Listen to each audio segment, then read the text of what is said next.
अगर आप जानना चाह रहे हो कि आपका पैसा कितने टाइम में डबल होगा, तो सिंपल उसके लिए फॉर्मूला थंब रूल का यूज करते हैं। Rule number 72। अगर आपने 2 लाख रुपए 6 साल के लिए कराया है, तो इसमें आपको कितना रिटर्न मिलेगा ये चेक करने के लिए आपको 72 को 6 से डिवाइड करना है। आ जाएगा 12, जो कि आपका रेट ऑफ इंटरेस्ट रहने वाला है।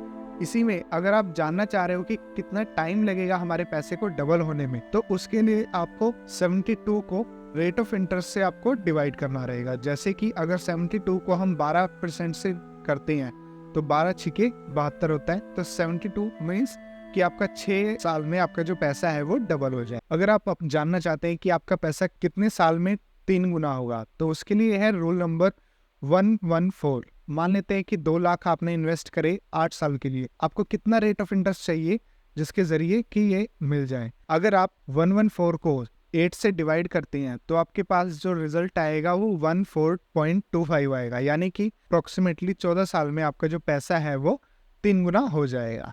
इसी में अगर आप जानना चाहते हैं कि रेट ऑफ इंटरेस्ट आपको कितना मिल रहा है, तो आप सिंपली 14 से 114 को अगर डिवाइड करते हैं तो आपके पास 8 आ जाएगा। अप्रोक्सीमेटली 8% के अराउंड आपको रेट ऑफ इंटरेस्ट उसमें देखने को मिल जाएगा।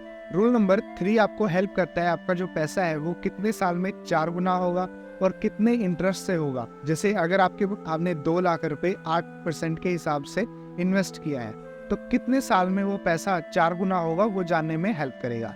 तो इसके लिए आपको 144 को 8 से डिवाइड करना होगा, जिसके जरिए आपको 18 देखने को मिलेगा, जो कि 18 साल में आपका जो पैसा है वो 4 गुना होगा।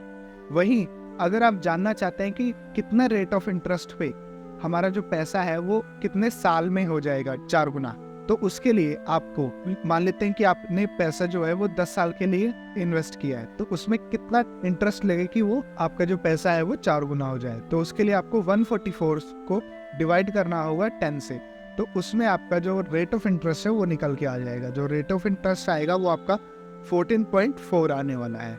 आपको अपनी जो इनकम है उसका 10% कम से कम आपको इन्वेस्ट करना चाहिए लॉन्ग टर्म के लिए। अगर आपकी इनकम 10,000 है तो आपको 1,000 रुपये पर मंथ इन्वेस्ट करना चाहिए और हर साल इसको 10% से इंक्रीज भी करना चाहिए, क्योंकि रूल नंबर 5 आपको हेल्प करता है आपके जो स्टॉक्स हैं, इक्विटी है, डेब्ट है, उसमें कितना आपको इन्वेस्ट करना चाहिए उसके लिए।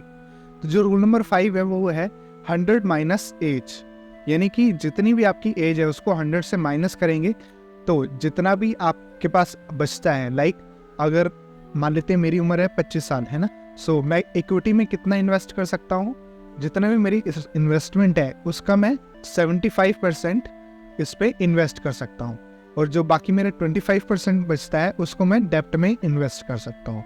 तो इसी तरह आप भी अपने चेक करके हमें कमेंट सेक्शन में बताएं कि आप कितना इन्वेस्ट कर सकते हैं इक्विटी में और कितना आप डेब्ट में इन्वेस्ट कर सकते हैं। रूल नंबर 6 आपको हेल्प करता है आपके पास कितना इमरजेंसी फंड होना चाहिए। तो रूल नंबर 6 में है कि आपके पास कम से कम 3 से 6 गुना तक का आपका जो मंथली एक्सपेंस है उसका होना चाहिए। लाइक अगर आपका मंथली एक्सपेंस 50,000 है तो आपके पास कम से कम 1.5 से लेके 3 लाख तक का आपके पास फंड होना चाहिए, जिसके जरिए आप 3 से 6 महीने तक अपना जो एक्सपेंस है वो संभाल सकते हैं। रूल नंबर 7 आपकी हेल्प करेगा आपका जो पैसा है वो कितना आपको विड्रॉल करना चाहिए आपके रिटायरमेंट के टाइम। तो इसमें क्या है, रूल नंबर 7 कहता है कि आपको 4% ऑफ आपकी जो टोटल इन्वेस्टमेंट है उसका आप विड्रॉल एवरी ईयर कर सकते। मान लेते हैं आपने 1 करोड़ की इन्वेस्टमेंट की हुई है, तो उस केस में आपको पर ईयर 4% आप इसमें से विड्रॉल कर सकते हैं, यानी 4 लाख इसमें से आप विड्रॉल कर सकते हैं। मान लेते हैं अगर आपने 50 लाख की इन्वेस्टमेंट की है तो उस केस में आपको 2 लाख का एवरी ईयर आप विड्रॉल कर सकते हैं। अगर आप या आपका फ्रेंड रिटायरमेंट की प्लानिंग कर रहे हैं तो उसके साथ ये रील शेयर करें ताकि आप अपने लिए एक अच्छा जो अमाउंट है वो रिटायरमेंट तक के लिए सेव कर पाए। ऐसी वीडियोस के लिए हमें फॉलो कर लें, शेयर करें अपने फ्रेंड्स एंड फैमिली के साथ।